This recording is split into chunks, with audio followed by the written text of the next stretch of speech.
But what I want to help you do is I want to kind of take you on a journey of where my heart is and where those that I call pastors and other leaders across the nation, as well as our elders, kind of where our heart is. And so I think what I could do tonight is kind of give you a macro view and a micro view of a few things. So the first part will kind of help you understand philosophically where we are and why we will or won't open at certain times that you either think we should or shouldn't. Does that make sense?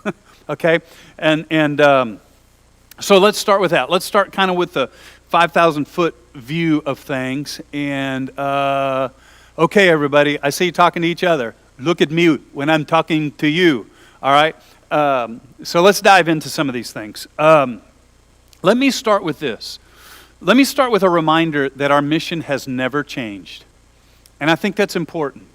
Because I think a lot of times when we go into crisis, if we're not careful, if we're not strong on our vision and our mission, then we can knee-jerk and start going in other directions because of a crisis.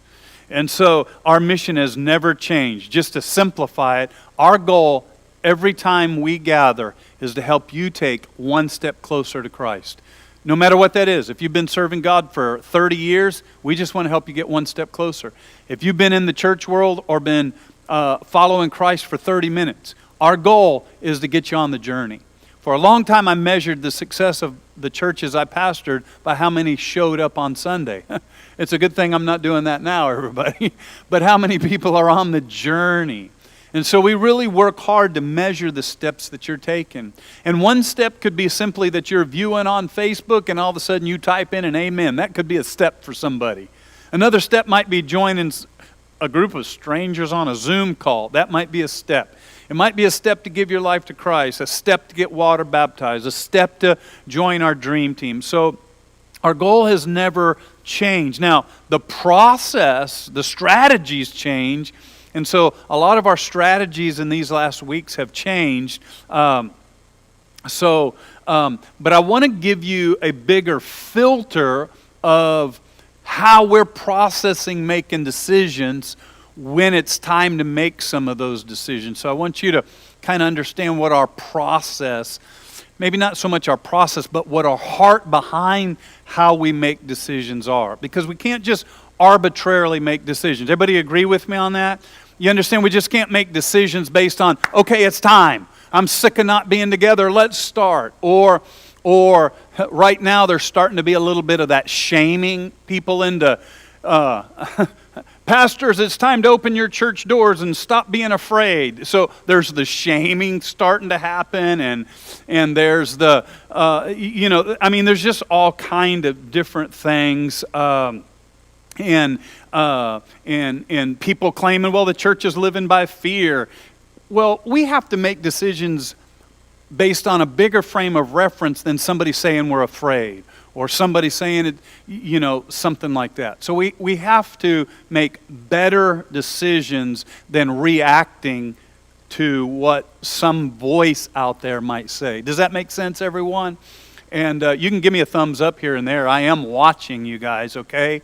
Put that sandwich down and pay attention. Oh, I'm just kidding. I can't see you really. Okay.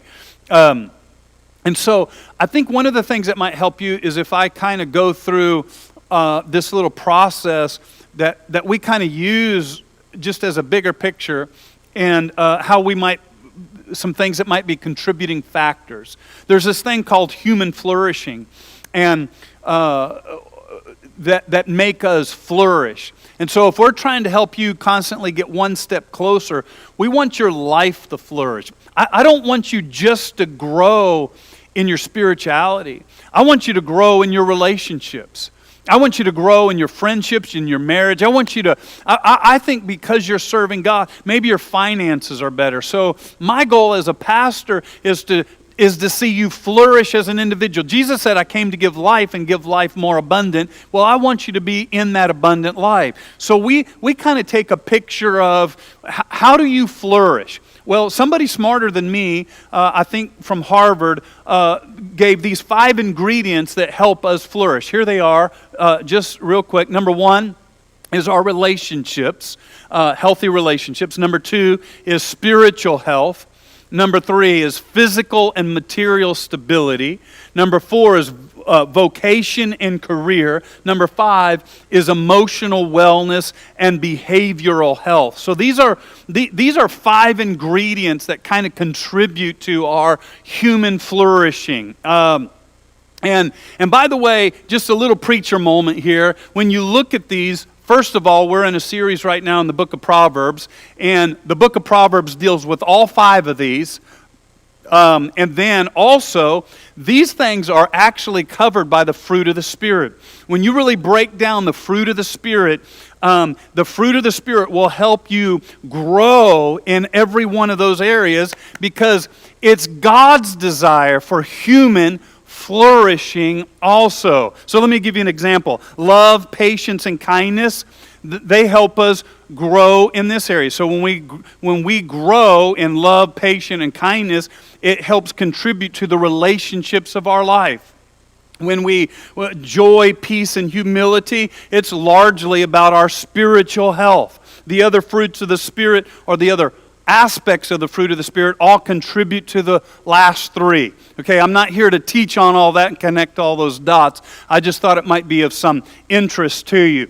So what I want to do is just kind of break those 5 down. I want to spend about 2 minutes on each one of them, just to give you a micro view of how we are navigating through this, because we want to continue to do things.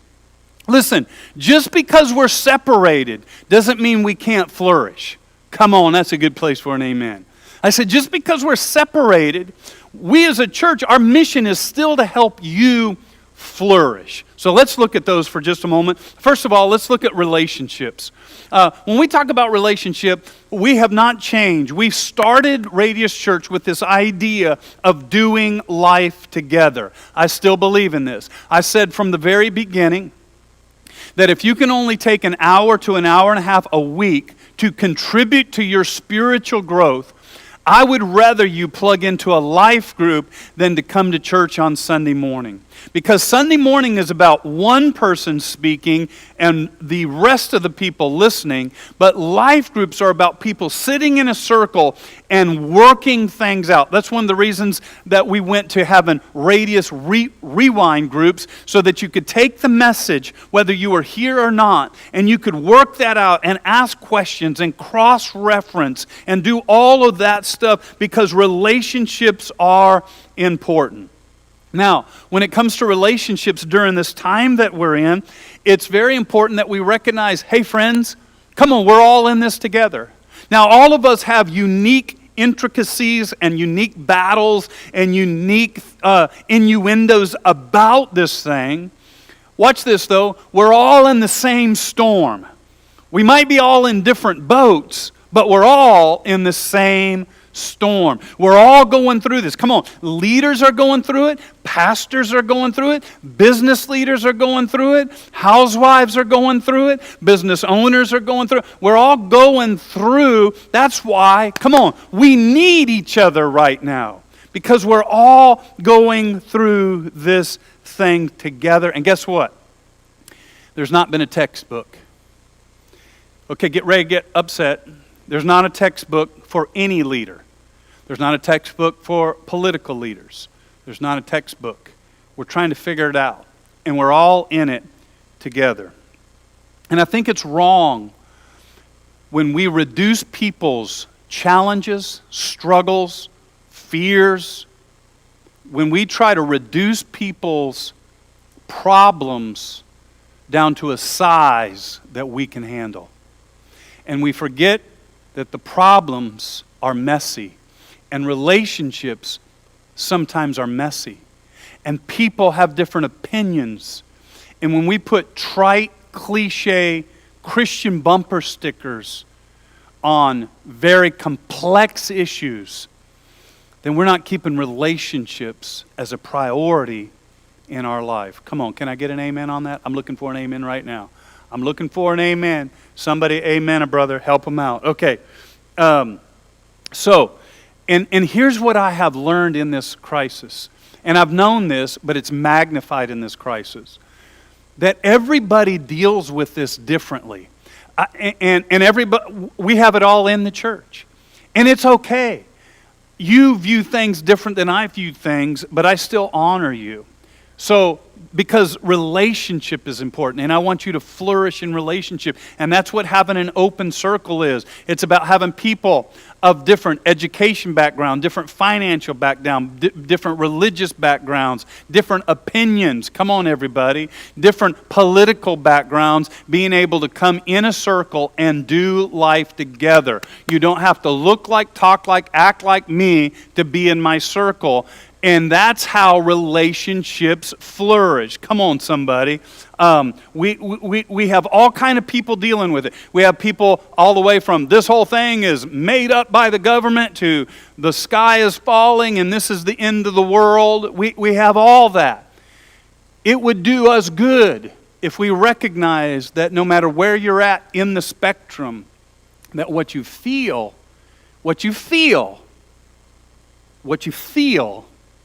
is intense and it's real. And just because you think about this different than I do, doesn't mean that you're less than, and vice versa. Come on, is that helping anybody right there? So, how does that look like when we come back together as a church? When we come back, I don't know what that'll look like. There have been some early things on paper, but nothing official yet because it's changing every day. There have been things like, well, we might be able to have 50 people at a time. Then there's been reports that say, well, we might be able to have 30% of the building in capacity. And then from there, we'll move to 50%. We don't have hard guidelines on that yet, so we can't even begin to predict what that might look like. But here's one of the things I want to assure you. We're going to let you do what you're comfortable doing. If you want, when our doors open, if you want to come and wear a mask, we're an open circle. If you want to come and not wear a mask, we're an open circle. If you want to come in a hazardous outfit, come on. You come on the way that you need to come. And here's what I want to say. Listen to me very carefully. And please help me. Come on, Radius Church. We will not shame people into coming back to church. We will not get on Facebook. We will not send emails saying, don't live in fear, get in church. No. You are on a journey. I'm not here. I'm just your tour guide. And I want to help you on your journey. So we won't shame you back into church. We won't demand it. We won't put condemnation on you. When it's time to come back, if you're ready, come on. Now, in the meantime, I can't say enough how important it is for you to be in a life group. And I've already talked about that. But I do know this. Life groups will start to be able to gather in person sooner than we'll be able to gather together in person. And be able to do some picnics and be able to do some cookouts and be able to, whatever it is as the summertime's here. And so life groups will meet together sooner than that. And so let's keep relationship healthy and alive. Be connected to one another. Everything you want in life is outside your comfort zone. So step out of your comfort zone. Get on a Zoom call this week. Join a group. Come on this week. And if you join a life group, I told you earlier there's 3 that are still don't have a lot in them. If you join one of those and you think, man, what a bunch of weirdos, I'm out, it's okay. You got to find the best weird that connects with your weird, all right? So you don't have to stay in it, but just attempt to get in a life group and keep relationships alive. Number 2 is spiritual health.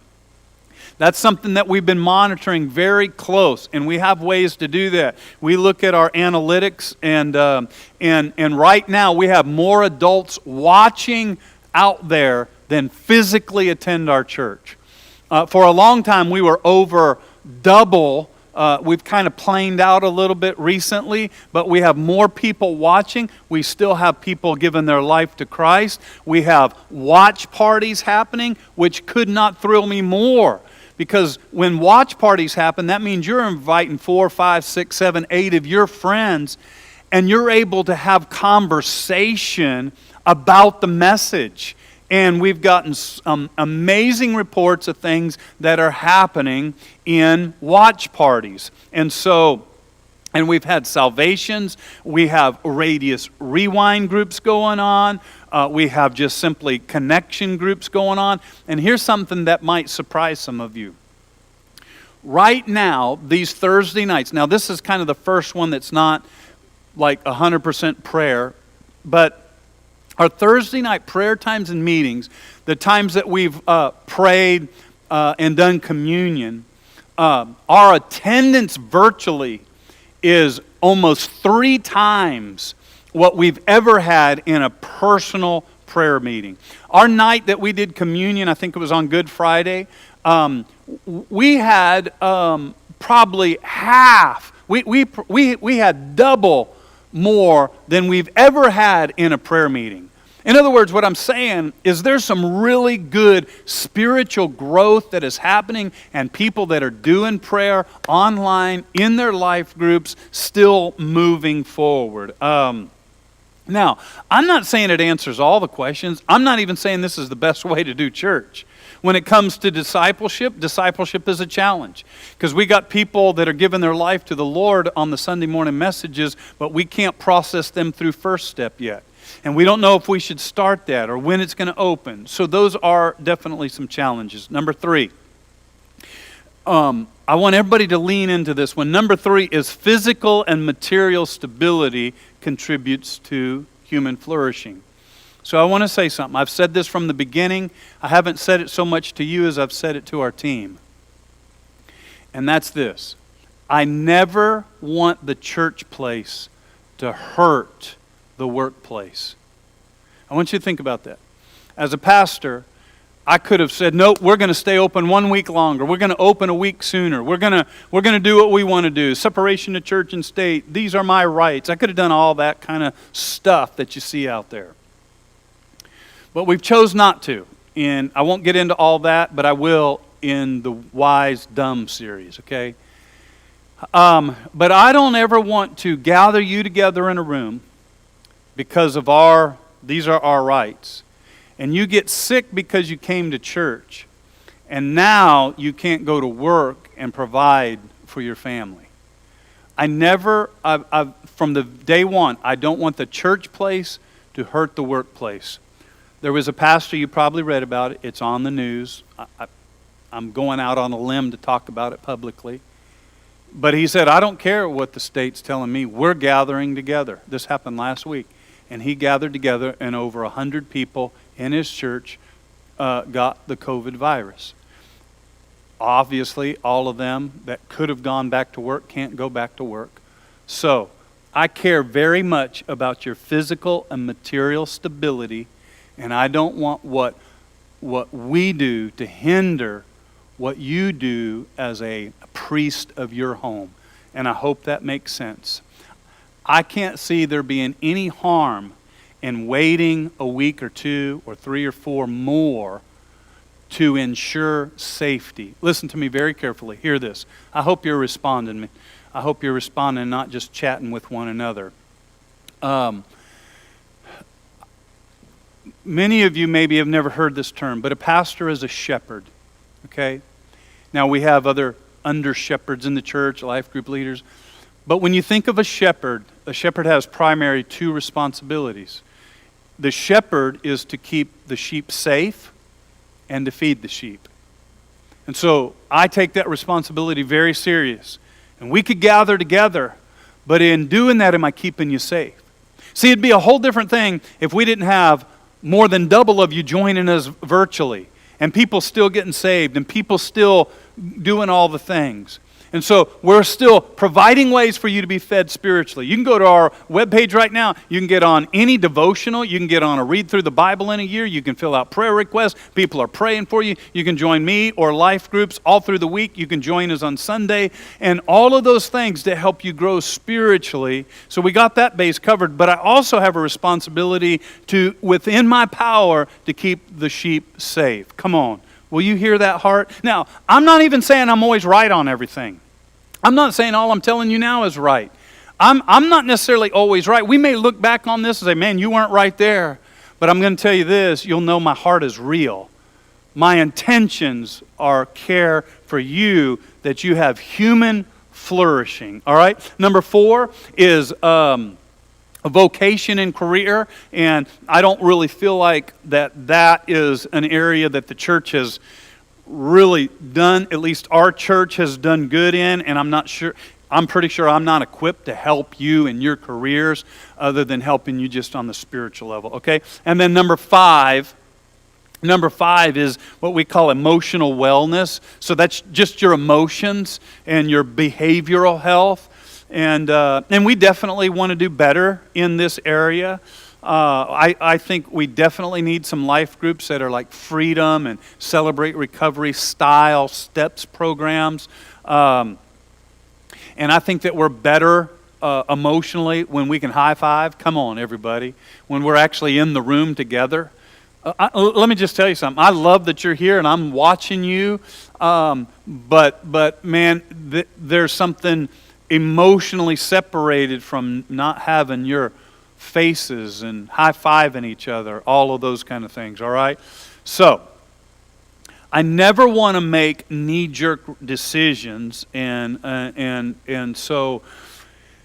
I think we're flourishing. I think that we're doing really good in these areas under the circumstances. That doesn't mean that we can't be better, okay? The church is healthy. And by the way, the church has never stopped. It just looks a little different. Now, let me get to the micro, but before I do that, let me do this. Let me just see if you're still on here. Okay. I see some that's rights, but I'm not sure what it goes to. All right. I was listening to a podcast this week, and Tim Keller, who is one of the greatest brains out there right now, he said this. I can't take credit. He said this. Science and data can tell us what you can do. Okay? You can connect the dots to the virus however you want to. So science and data can tell us what we can do. But it can never tell you if you should do it. Ooh. Let me say it another way. You can't get an ought out of an is. In other words, let me say it one more way. I believe in data, and I believe in the data or what is. There's going to come some data that says, okay, what is it's okay to meet, or it's not okay, or whatever. But it doesn't mean we ought to. In other words, sometimes just because you can doesn't mean you should. The data can tell us, hey, you know what? People aren't getting as sick as they said. That might be what science and data is saying right now. And just because we can doesn't necessarily mean we ought to. Let me explain that just a little bit. You're going to start seeing on social media and around town, eventually you're going to start seeing churches open and some not. Please do me a favor. Listen to me very carefully on this. Do not judge one church for opening and judge another church for not. Because we could become very critical that church opened too soon or that church doesn't have enough faith to open in time. None of those things are necessarily true, everybody. But just like every person, every church has a different DNA. I was on the phone last week with some pastors that were asking me, hey, in this area, hey, what do you think about opening back up? What's your plan? How are you going to do this as we move? I said, well, it's not a blanket statement. Let me give you an example. If you're a pastor in town and you have 50 people in your church and you have 200 seats, it's not too hard to social distance in a situation like that. However, if you have 200 seats and 500 people and you're already running 4 services, how many know there are some unique challenges to that? And so it's not always about do I have enough faith or does that guy have fear? And it's terrible for us as Christians. Come on, I see it coming. I see the devil getting ready to leverage one church against another, and that church is stupid and that pastor is dumb and that no. I'm not called to pastor any of those other churches. I'm called to pastor Radius Church and shepherd the people that do life with me. Come on. I hope you'll hear my heart on that. We might look back and you can all make fun of me and say, you really missed it on that. But I'm going to err on the side of your safety and doing things the way that I feel God is directing me. Come on, can you hear that heart behind that? I hope you'll hear that. I'm going to look on here and see if anybody sent me a little love, all right? I don't see any love happening. There's a heart. Okay, thank you, Susan. Appreciate it. All right. Okay, Lisa, thank you for your heart. Okay, gotcha. Now, I just mean, please beware of that, because we're all in different parts of that journey, okay? Okay, let's talk about some micro. Here's some questions you want to know. So everybody wants to know, when are we going to open? Here's the answer. Everybody ready? Come on, I'm looking for you. Are you there? Let's see here. I don't know. That's the answer. I don't know. We are monitoring the news. We're monitoring our local government. We are monitoring. I'm in touch with pastors around the nation that are on some of the leading edges, and so there's a lot. There are phases, but they haven't handed down guidelines yet, and yes, some people don't like this, but we're following those guidelines. We're going to follow the CDC, and here's one thing that we've learned. This is not a fear, but if our local government has guidelines and we choose to not meet those guidelines, then we're liable. Now, some people might say, well, Ken, that's living in fear. I don't see it living in fear at all. It means that if I have a swimming pool and it has no water in it, and I don't put up a fence and I don't man that and make sure nobody falls in there, I'm liable. And so the same thing is true. There are people that are smarter than me that are helping. That could be debatable, but they are helping us decide what is good moving forward. Now, I know there's all kind of debates that surround all that, but it's not my job to get in that debate right now. It's my job to make sure that we keep you and your kids safe. And to be honest with you, this hits close to home for us. You got to understand where we're coming from. We were a week into this when people that were in one of our life groups, a number of them got COVID, probably in that life group. Many of them ended up in the hospital, and one of them, our dear Miss Carol, died. So that makes this thing for me like, wait a minute, we have a huge responsibility here. Okay? And I want to be viewed in our community as a friend with our community and be a part of the solution. So when this dust settles, we haven't been antagonistic toward our community, but we have partnered with our community. Would you guys hear that today? I hope you will. How are we doing on questions? Okay, we got a handful. Okay, don't forget if you got questions. Let's see here. And I could go into the whole thing about but they're stealing our freedoms. I might not make friends with this, but I don't feel like they're stealing our freedoms. My platform is not a political one, okay? And I understand, and I've been very careful not to share any of my opinions on the political, what they should or shouldn't do. But they haven't stole my freedom. They've asked me not to meet. Now, if they were only telling churches not to meet, but businesses could, or if the NBA hadn't canceled, but they made the church cancel, there might be some different discussions. But we're all in the same storm. Some are getting to go back to work. I don't understand all the why. Well, I probably do understand some of it, but that's not my place. They're not taking our freedoms. I'm still here preaching the gospel. We're still here doing our thing. The devil has not shut the church down. I think the devil has woke the church up. I really believe that. Now, I understand that you're entitled to different opinions than that. I understand that some of you do have different opinions than that. But when they tell me I can't preach anymore, when they kick us off social media, then we can start talking about our freedoms. But I think a lot of times we mistake our American freedoms with our religious freedoms. Because there's a lot of people around the globe right now that they still have their spiritual freedoms, and they're not American. Can I get an amen? Okay? So, and again, okay, I've rambled enough about that. Let me say a couple other things. 2 weeks ago, there was a survey that went out to churchgoers, I think by Barna or one of those organizations, that said 72% of Americans right now would not gather again in large settings until there was a cure or an answer to the corona. Now, I don't know how much that's changed. I don't know how true that is. So here's what we'd like to do. We'd like you to fill out a 2-question survey for us. It dropped on Facebook right before I got on, about 6:45. It's on Facebook, Radius Facebook. Also, if you're on our email list, we emailed it to you, and it's just 2 questions. It's about how comfortable you feel gathering together, and I think the other one is about children.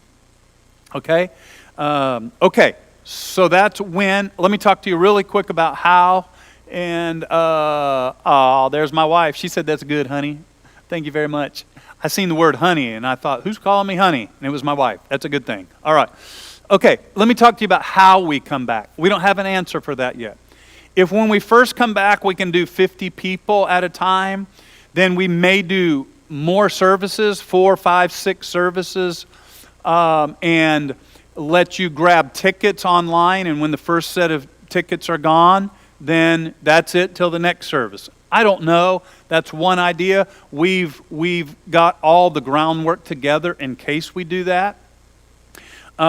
We don't know if we'll be allowed to gather at 30% or 50%. We don't know. All those answers are still out there. So we've got some things in place. We have and we are rearranging the whole auditorium. I won't show you right now because we're in the middle of it, but we've bought more pub tables. So because we probably won't have kids ministry for a few weeks, a couple weeks into this. And so we want families that choose to come to be able to sit together. So we got more pub tables. Kids can color, and so families can sit together at a table. We know that you'll have to buy coffee on your way here instead of us serving coffee probably for a couple weeks. Those are some things. We might do a trial service to make sure we got all the safety things in place with a dream team first. I don't know.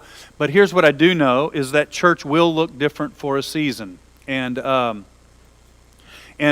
I think that we should be prepared for that. One of the things I do love is that ministry is being scattered out, and so I do love that. I think when we do start, we will follow CDC guidelines, and I think our services will probably be a little bit shorter so that we have time to, what's the word, clean? Sanitize everything in between each service, and so things will look a little bit different. So those are just some things. I know tonight I've just kind of rambled, but I hope it would be just like me sitting with you and just telling you, here's what's on our heart. We don't know a lot. We know some, but we don't have any definitive things, okay? 360-644-1695. If you have any questions, we will answer those questions, and then we'll spend our last few minutes. I'm just going to pray tonight for the names that are online. Janessa, why don't you come join